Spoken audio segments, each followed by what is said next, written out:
નમસ્કાર. કોઈ પણ છોડને એની કટોકટીની અવસ્થાએ જરૂરી પોષક તત્વો પૂરતા પ્રમાણમાં ન મળે તો છોડનો વૃદ્ધિ વિકાસ અટકી જાય અને ઉત્પાદનમાં આપણને એની અસર જોવા મળે. આ કટોકટીની અવસ્થાએ છોડને જરૂરી પોષક તત્વો મળી રહે એટલા માટે કૃષિ નિષ્ણાંતો વોટર સોલ્યુબલ ફર્ટિલાઇઝરને છંટકાવથી આપવાની ભલામણ કરે છે.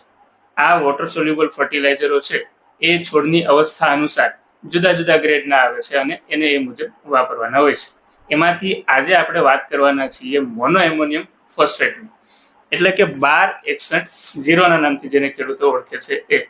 આ 1261 અંદર 12% એમોનિકલ ફોર્મનો નાઇટ્રોજન રહેલો છે, જે પ્રોટીનના સંશ્લેષણમાં મદદરૂપ થાય છે અને ક્લોરોફિલના નિર્માણમાં પણ કામ આવે છે, જેના લીધે છોડની અંદર ગ્રીનરી આવે છે.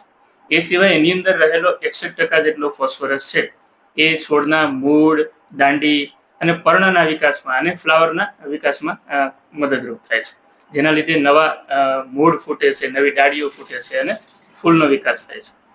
આ 1261 ને છોડની 30-35 દિવસની અવસ્થા કે ફૂલ આવવાની શરૂઆત થાય એ અવસ્થાએ આપણે વાપરી શકીએ. વાપરવાનું પ્રમાણ છે એ 15 લીટરના પંપની અંદર 80 થી 100 ગ્રામ જેટલું રાખી અને વાપરી શકાય. આ સાથે સાથે જો એમાં મિક્સ માઇક્રોન્યુટ્રનને પણ વાપરવામાં આવે તો છોડની અંદર એના વ્યાપક લાભ મળે છે. આ બંને પ્રોડક્ટને કેવી રીતે વાપરવી અને ક્યાંથી મેળવવી એની વધારાની માહિતી માટે આપેલા નંબર પર આપ ફોન કરી અને માહિતી મેળવી શકો છો. ધન્યવાદ.